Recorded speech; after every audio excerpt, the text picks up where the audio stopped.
Bwana Yesu asifiwe. Tunamshukuru Mungu. Mungu ni mwema. Ametuwezesha tena kuwa asubuhi hii mbele zake. Kwangu ni muujiza sababu siku baada ya siku ninaona wema wa Mungu katika maisha yetu. Unajua usipopitia hauwezi kuongea. Utaona ni kawaida, lakini ukipitia utajua kuwa kumbe hata kukuja kanisani ni neema. Unajua mara nyingi tunaona ni jambo la kawaida, lakini acha nakwambia sio jambo la kawaida. Tunapigana vita vingi katika maisha na tunakutana na mambo mengi ambayo yanaweza kukufanya hata saa ya ibada unashindwa kuingia kwenye ibada. Lakini lisifiwe jina la Yesu kwa wema wake na fadhili zake kutujalia neema ili tuweze kuwa katika nyumba yake. Bwana asifiwe. Bwana Yesu asifiwe. Nataka kwenda kwa neno la Mungu na ni mafundisho tu ambayo tunajifunza asubuhi ya leo. Bwana Yesu asifiwe. Katika kitabu cha Mwanzo sura ya 1 na mstari wake wa 26.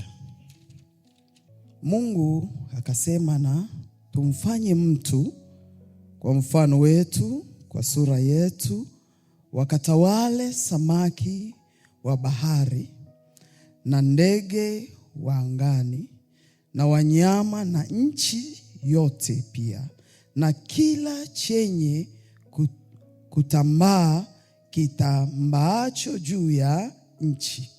Mungu akaumba mtu kwa mfano wake, kwa mfano wa Mungu alimuumba, mwanaume na mwanamke aliwaumba. Amen. Bwana Yesu asifiwe. Tunajifunza kuwa na picha au na sura ya Mungu. Bwana Yesu asifiwe. Tunaona katika kitabu hichi cha Mwanzo sura ya 1 26 ambayo Mungu anazungumza, anasema Mungu akasema. Haya maneno sio yangu. Biblia inasema Mungu akasema, tumfanye mtu kwa sura yetu, kwa mfano wetu, ili waende kutawala, wakatawale ndege za angani, wakatawale vinavyotambaa, wakatawale kila kitu duniani. Kwa hiyo Mungu alipomuumba mwanamke na mwanaume, alimuumba kwa mfano wake, kwa sura yake, kwa picha yake. Na akumuumba tu ili akae vile alivyo, lakini akampatia mamlaka. Akasema wakatawale. Bwana Yesu asifiwe. Kwa hiyo tunapotazama mpango wa Mungu toka mwanzo, Mungu alivyomuumba mwanadamu, alimuumba kwa sababu. Alafu Mungu akampenda mwanadamu kwa upeo wa ajabu, kwa njia ya ajabu. Mungu akampenda mwanadamu. Biblia inasema ya kuwa alipomuumba mwanamke na mwanaume, kila jioni alikuwa anatembelea Adamu na Eva. Kila jioni anaenda anawaangalia na anawafundisha na anataka kuwa na uhusiano nao kila wakati. Na wakati ambapo Mungu anamuumba mwanadamu, aliweka umilele ndani ya mwanadamu. Na ndio maana anasema tumfanye mwanadamu kwa sura yetu na kwa picha yetu. Bwana Yesu asifiwe. Kwa kusudi la Mungu kwetu sio sisi kulia. Kusudi la Mungu kwetu sio sisi kuangamia. Lakini kusudi la Mungu kwetu ni kutupenda kwa upeo wa ajabu katika maisha yetu. Anasema tumfanye mtu kwa sura yetu. Bwana Yesu asifiwe. Nataka niwe narudilia haya maandiko. Mungu akasema na tumfanye mtu kwa mfano wetu, kwa sura yetu, wakatawale samaki wa baharini na ndege wa angani na wanyama na nchi yote pia. Na nchi yote, sio nusu, sio mpaka fulani, lakini anasema kwa nchi yote pia, na kila chenye kutambaa kitambaacho juu ya nchi. Mungu akaumba mtu kwa mfano wake, akaumba. Hapo mwanzo anasema tumfanye mtu, kisha hapa anadhibitisha Mungu akaumba. Bwana Yesu asifiwe. Sijui kama una sura ya Mungu. Sijui kama una picha ya Mungu, kwa sababu kuwa na picha ya Mungu ni jambo lingine tofauti katika maisha ya mtu. Ndiyo, sura ni nyingi, lakini Mungu alivyomuumba mwanadamu, amemuumba kuwa na mwili, nafsi na roho. Sasa Mungu ambaye ni roho, naye anafanana au tunapomfanana lazima mioyo yetu imfanane yeye. Akili zetu, mawazo yetu, nia yetu ifikirie yeye, kwa sababu sisi ni kazi ya mikono yake, jinsi alivyotuumba. Bwana Yesu asifiwe. Lakini tunaposoma sura ya 3 na mstari wake wa 8 inasema nini? Kisha wakasikia sauti ya Bwana Mungu ikitembea bustanini wakati wa jua kupunga.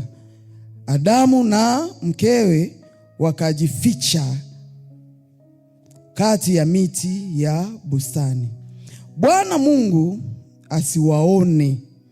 Bwana Mungu akamwita Adamu akamwambia, uko wapi?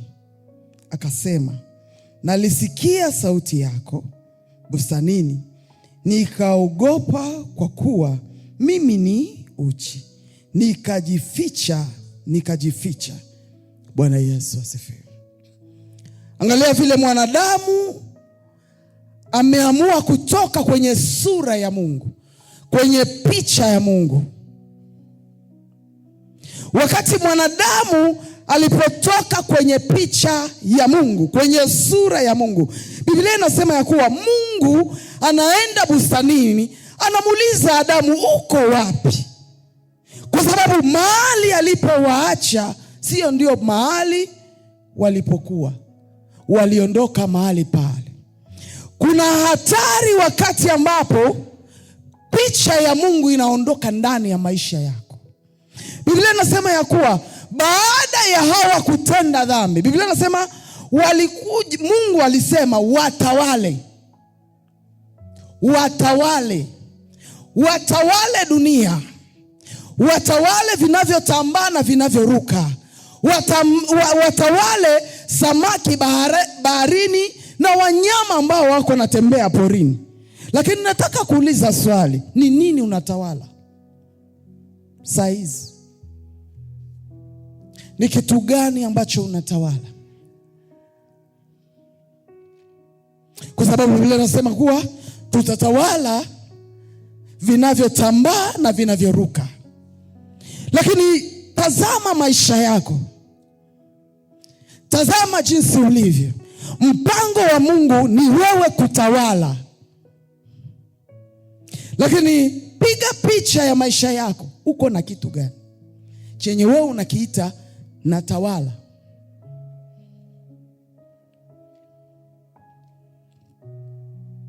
Kwa hiyo shetani anapokuja kwa mtu, anatoa picha ya Mungu ndani yake, na wakati anapoondoa picha ya Mungu ndani ya mtu, anampa sasa mateso na kilio, kwa sababu kusudi la Mungu sisi ni kutawala. Kusudi la Mungu kwetu sisi sio watu wa kulia na kuombaomba, lakini kusudi la Mungu anatupa, anasema nimfanye mtu kwa sura yangu, lakini asiteseke, asihangaike, lakini awe mtawala. Lakini shetani akaja, anaondoa mtu katika utawala. Kuliko kutawala, leo watu wengi wanatawaliwa.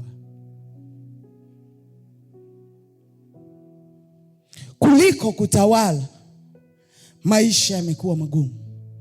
Mwanadamu alipotenda dhambi, akaanza kujificha.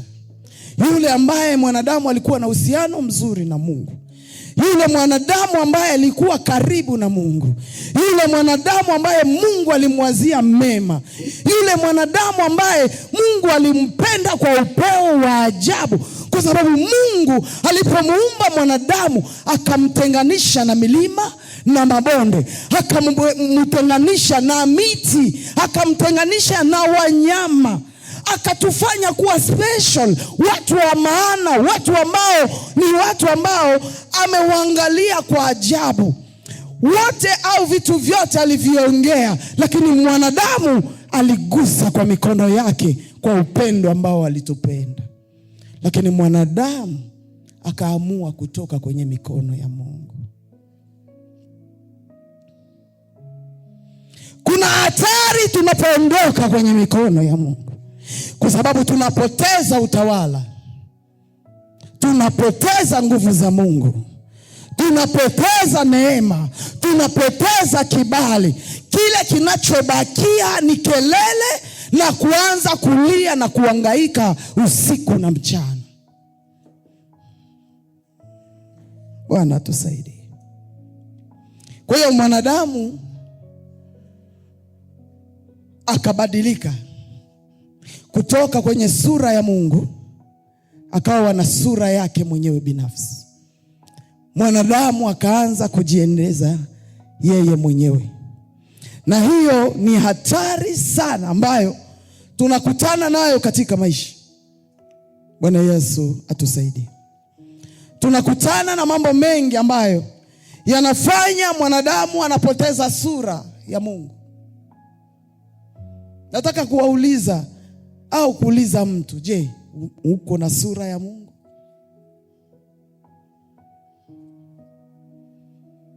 Usinijibu kwa sauti, lakini jibu kwenye nafsi yako. Uko na sura ya Mungu? Unapotembea wanakuona sura ya Mungu ndani yako? Unapoishi maneno yako yanafanana na Mungu ndani yako? Au unafanana Mungu wakati uko kanisani? Au unafanana Mungu wakati uko katikati ya wapendwa? Tunaishi nyakati ambazo ni mbaya, nyakati ambazo hata yule unamfikiria yuko sawa. Nahitaji neema ya Mungu.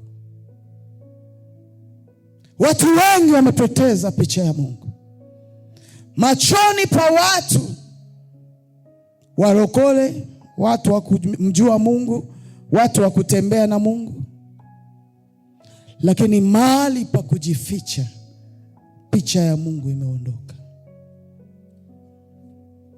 Mahali pa kujificha, watu wengi wamekosa kumtafuta Mungu, kumjua Mungu, kutembea na Mungu. Ni hatari sana. Nilikuwa hapo nyumbani Nikaangalia kwa TikTok, naangalia mtu mmoja amemfunga. Akasema mimi ni pasta na mimi ni mvuta bangi.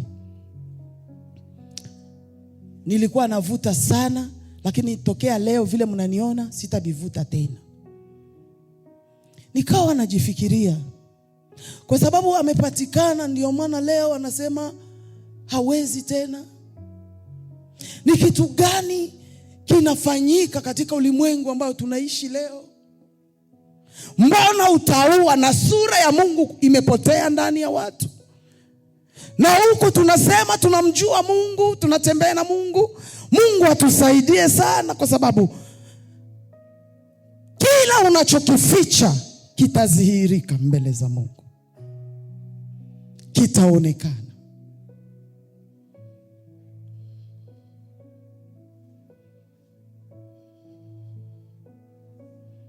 Haina haja tuje hapa tuhubiri Injili. Haina haja tujiite tumeokoka.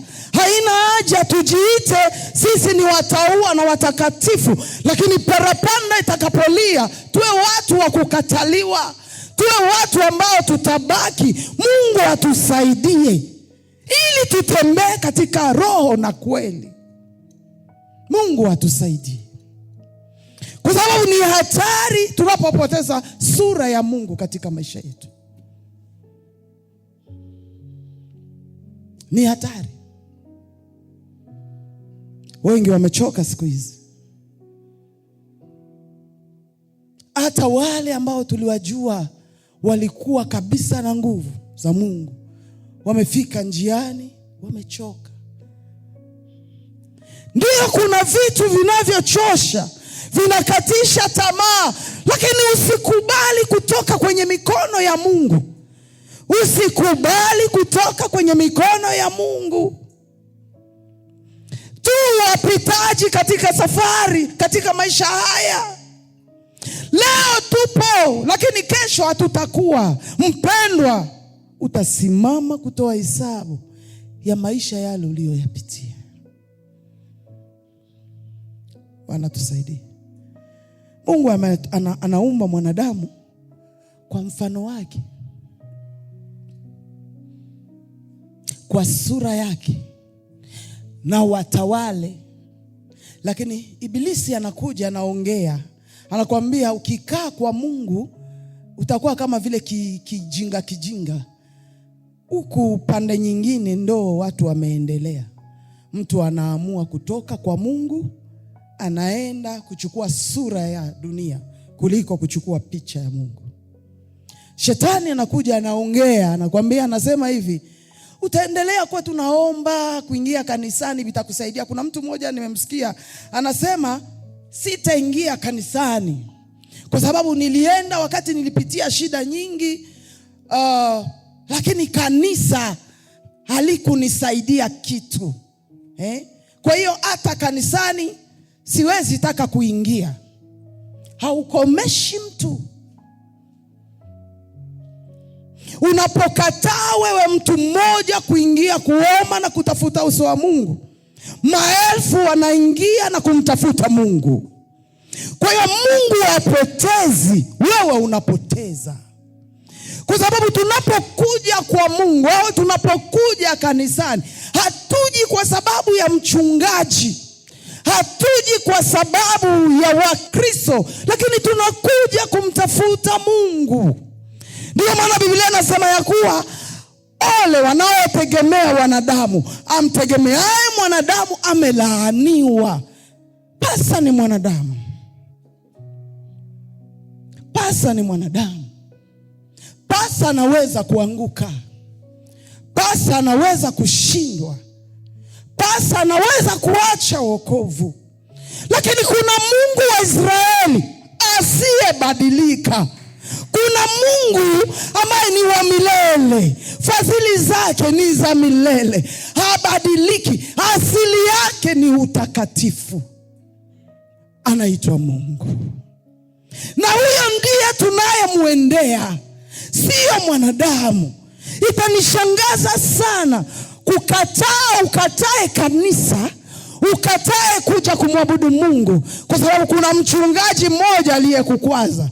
Kuna mchungaji mmoja aliyekupenda kazini na wewe. Kuna mchungaji mmoja ambaye amefanya mambo ambayo hayaeleweki. Acha mwanadamu aanguke na vyake, lakini njooni tumtafute Mungu. Turudie katika picha ya Mungu. Bwana asifiwe. Bwana asifiwe. Kuna hatari tunapopoteza sura ya Mungu. Kuna hatari. Kuna hatari. Vitu vyote tunavyoviona chini ya jua vinaonekana vinang'aa, vinaonekana vinapendeza, lakini mpendwa, ni vya muda. Hakuna kitu ambacho kinaanzaka kikakosa mwisho. Kila kilichoanza kina mwisho. Hata wewe una mwisho. Lakini ambaye hana mwisho ni Mungu wa milele. Na ndio maana anasema ya kuwa usimfuate pasa kanisani. Kwa sababu tukifuata wapasa leo makanisani, hakika nakwambia, mimi ni mchungaji, hutaingia mbinguni. Kwa sababu hata yale ambayo yanafanyika, unajifikiria, unajiuliza, huyu mtu yuko na Mungu au hana Mungu?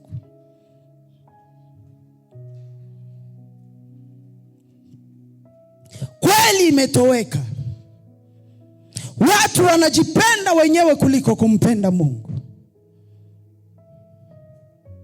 Nikizungumzia tunapoenda hata kwa unabii, kuna wengine watanipiga mawe. Lakini wengi wamepotosha watu kwa njia ya unabii. Wengi. Na wengi wamemwacha Mungu, wamemwacha msalaba kwa sababu ya watu waliwadanganya, ili wawadanganya wapate pesa. Pata pesa, pata mali, lakini mbingu iko na kila mmoja atatoa hisabu ya kazi aliyoifanya. Afadhali ukose vyote lakini umuone Mungu. Itakufaidi nini kusema Mungu amesema na Mungu hajasema? Mbona watu wakora, wezi na wanyang'anyi wameingia makanisani kusema unabii ambao hauko kweli? Wamefanya wengi kuacha wokovu. Wamefanya wengi kupoteza sura ya Mungu katika maisha yao kwa sababu ya yale maneno waliowadanganya. Mungu atusaidie sana. Mungu atusaidie. Mungu atusaidie.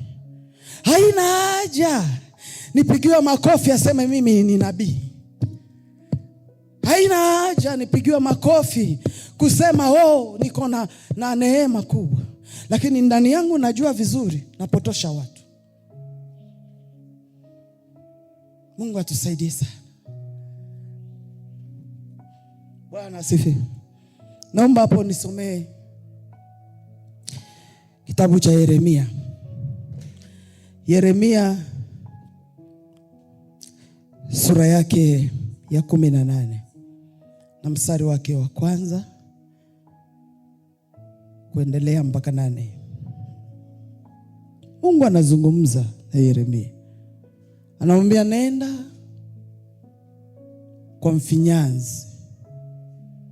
Na wakati ambapo anaenda kwa nyumba ya mfinyanzi, anamkutana mfinyanzi alikuwa na chombo mikononi mwake. Na kile chombo alikuwa na kifinyanga. Na kile chombo kingeharibika mikononi mwake, asingekitupa, lakini angekitengeneza upya. Mungu anasema yeye ni mfinyanzi. Yeye ni mfinyanzi. Chombo kikiharibika mikononi mwake hakitupi nje, lakini anakitengenezaka tena. Mimi nataka kukwambia siku hii ya leo, Mungu bado yuko kwenye kiti cha rehema. Tena Mungu ni mfinyanzi. Yawezekana umeharibika, umepoteza sura ya Mungu, lakini Mungu hatupi mtu nje. Anasema chombo kikiharibika anakitengenezaka tena. Ni lazima wewe mwenyewe ukubali kufinyangwa. Mara nyingi tumeshindwa kukuwa na sura ya Mungu kwa sababu tumekataa kufinyangwa. Tumekataa kutengenezwa. Ndiyo, kufinyangwa kunaumiza. Kufinyangwa kuna kuteseka kwa kipindi fulani. Lakini anapokukubali, unapokubali akutengeneze, akufinyange, anakurudishaga tena picha yake na anakupa utawala uliopoteza katika maisha yako. Kwa sababu tunapokuwa na sura ya Mungu, tunakuwa watawala. Tunapoondoka kwa Mungu, utawala unaondoka katika maisha yetu. Ndio unaanza kuona maisha ya kuteseka. Maisha ya kusema sema bongo juu upate 200. Maisha ambayo hayaeleweki. Maisha ambayo ni ya kulia, kwa sababu tunapoteza sura ya Mungu. Kwa hiyo kitu ambacho nataka nikuambia kuwa, kubali Bwana akufinyange. Kubali Bwana akutengeneze. Njia zile ambazo umeenda mbali zimekusababisha picha yake imepotea ya Mungu. Kubali arudishe tena picha yake kwako. Kile ambacho kimekuwa hitaji, kile ambacho kimekuwa shida, kitakuwa rahisi wakati sura yako itabadilika kuwa sura ya Mungu. Bwana asifiwe. Unajua tunakuwa na mablokaji mingi. Tunakuwa tunaenda tunaombewa madeliverance mingi. Tunaenda tunatafuta Mungu milimani, tunatafuta Mungu mabondeni, sio vibaya. Lakini wakati tunapokwenda katika hizo hali zote kusema ni laana ya babu, ni laana ya shangazi, umekaa chini ukajichunguza katika maisha yako ukasema mimi nina sura ya Mungu? Kwa sababu Biblia inasema aliye na sura ya Mungu amepewa utawala. Kutawala ndege, kutawala mimea, kutawala nini. Uko hapo hauna shamba. Uko hapo hauna hata kuku yako yenyewe unatawala. Hauna. Sio mpango wa Mungu. Uko pale toka ulianza panga mpaka leo unapanga. Amesema utatawala mipaka. Wewe ukizunguka unazungukia tu hapa. Hakuna siku shavuka hata useme hata navuka hapa Uganda au navuka hapa Tanzania. Uko tu mahali pamoja. Lakini ametupatia kutawala dunia. Dunia. Dunia sio shida ya Mungu sisi kutupeleka mataifa yote. Lakini nasema tuwe na picha yake na sura yake ili tuende tukatawale. Kwa hiyo kukosa kutawala chako. Wewe unatawalaga tu nguo zako 2. Njoo zao unatawala. Manguo zako 2. Na kiato yako moja njoo yenyewe wewe unatawala. Maana yake mtu akishika pale mtakosana naye mubaya sana, kwa sababu hiyo ndio utawala wako. Lakini Mungu akutuambia tu kutawala nguo zako 2. Anasema utatawala vinavyotambaa. Utatawala vinavyoruka. Utatawala dunia. Utatawala. Lakini rudia ujifikirie, unatawala nini?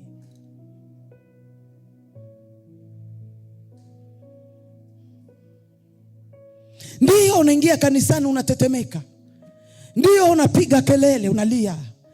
Ndio unaingiaga leo kesho uko kanisani. Ni nini unatawala? Lazima turudi tena tujifikirie. Mpango wa Mungu kwetu ni kutupa mema siku zote za maisha yetu. Lakini mbona maisha yetu yamekuwa magumu? Njia zetu zimekuwa ngumu. Mwanadamu alipokosa, Biblia inasema ya kuwa akawaambia ondokeni kwenye shamba hili. Mahali walikuwa nakula, wanakunywa, wanazunguka, akawafukuza. Akamwambia njia zenu zitakuwa na miiba na michongoma. Mtu anapotoka kwenye uwepo wa Mungu, njia yake inaota miba, njia yake inaota michongoma, njia yake inakuwa ya mapito wakati unapotoka kwa Mungu. Lakini wakati tunarudia kwa Mungu, ndio maana Yesu Mungu alipotazama mwanadamu akasema, mwanadamu huyu acha nimhurumie, akamtuma Yesu. Na alipomtuma Yesu akasema, kila amwamini ataokoka. Kila amwaminie yeye ndiyo njia, kweli na uzima. Unapomwamini Yesu, unaanza kutembea katika njia inayofaa, njia ambayo ni njia ya baraka ya maisha yako. Kwa sababu mara nyingi tunaangalia njia nyingi, lakini zile njia zinaonekana mwanzo ni nzuri, lakini mwisho wake zinaleta kifo. Lakini ndani ya Yesu ambaye ni njia, ndani yake kuna uzima. Ndani yake kuna vyote tunavyovihitaji. Tunapoingia katika hiyo njia, anaondoa miiba na michongoma katika maisha yetu. Anarudisha tena utawala ambao uliopotea. Ndio maana nasema wote waliompokea Bwana wamefanyika kuwa wana. Hatuko tena watumwa, lakini tunakuwa wana katika Kristo Yesu. Na mwana ni mrithi, si kama mtumwa. Mtumwa hawezi pewa urithi, lakini mwana anapewa urithi. Bwana Yesu asifiwe.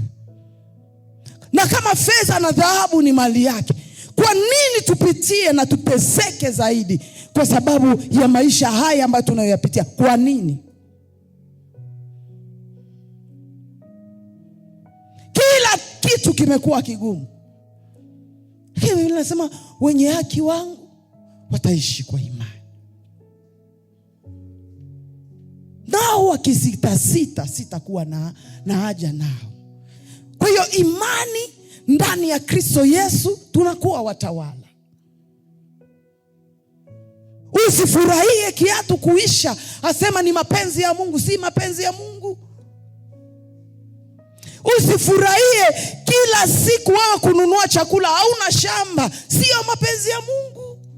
Kwa maana ametuambia sisi tutatawala. Asema tumfanye mtu kwa sura yetu na kwa picha yetu, wakatawale. Kwa hiyo mtu anapokuwa na sura na picha ya Mungu, anatawalaga mpendo. Acha watu kuona tu kumjua Mungu ni ushamba. Si ushamba. Kumjua Mungu ni kutawala. Lakini unapotoka kwa Mungu, unapomwacha Mungu, unapoteza sura ya Mungu katika maisha yako, hapo ndipo michongoma na miiba inaanza kuota katika maisha yako. Utasema walikuroga, lakini umejiroga mwenyewe kutoka kwenye mikono ya Mungu. Utasema watu wanakukataa, lakini ni wewe mwenyewe umejikatalisha, kwa sababu umekataa kukaa kwenye mikono ya Mungu. Umeamua kutafuta njia yako. Lakini Bwana anazungumza katika kitabu cha Yeremia, anasema yeye ni mfinyanzi. Chombo kikiharibika, yeye anakitengenezaka tena. Anakitengenezaga kinakuwa mzuri. Wewe uliyeharibika kwenye mikono ya Mungu, kubali akufinyange tena, akutengeneze tena, ili uweze kuwa na picha na sura yake. Bwana tusaidie. Bwana tusaidie. Napoenda kumalizia, mpendwa, ni vigumu sana katika maisha mtu kujitazama yeye mwenyewe binafsi. Mara nyingi tunatazama watu, mara nyingi tunaona makosa ya watu, lakini hatujitazami sisi wenyewe. Lakini Bwana anataka tujitazame. Je, tuna picha ya Mungu ndani ya maisha yetu? Kuhubiri kwetu sio ndo picha tu ya Mungu. Hapana. Hata kuna watu tu hajaokoka kwa sababu anajua ya kuwa nikienda nikifungua kanisa nikianza kuwatabiria watu na watanipa pesa, anaamua kufanya vitu tu, sio asema ndio inatuonesha picha ya Mungu. Lakini kuna picha ya Mungu halisi ambayo ni utauwa na utakatifu. Kutembea katika haki na kweli ya Mungu na kuamini Roho Mtakatifu katika maisha yako akuongoze. Sio wewe ujiongoze, lakini yeye akuongoze katika maisha. Kwa sababu anapotaka hiki unasema ndio, ni wewe Bwana, mimi ninatii. Lakini mara nyingi tunajiongoza. Ndio maana tunaenda kujipata tuko kwenye mabaa, kwa sababu tunajiongoza. Tunajipata kwenye nyumba za makahaba, tunajiongoza. Tunajipata tuko wezi, tunajiongoza. Tunajipata tunasema Mungu alisema na Mungu hajasema, tunajiongoza.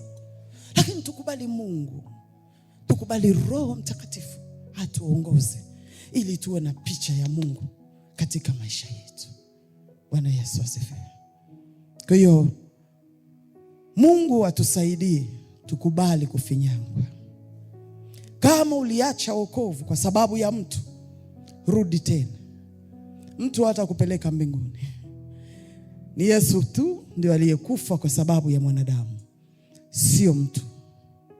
Yule unayemuona au yule aliyekukwaza ni mwanadamu tu na mwisho wake. Naye atasimama mbele za Mungu kutoa hesabu ya kazi aliyoifanya. Kwa hiyo haina haja uache Mungu, uache kanisa, uache kuja kukutanana kwa sababu yasema kuna mtu. Usijipige kifua sema sitaingia kanisani. Wewe unajiua. Wewe unajitesa kwa sababu Biblia inasema tusikose kukutanana. Hakuna kuni ambayo inajitegemeza yenyewe.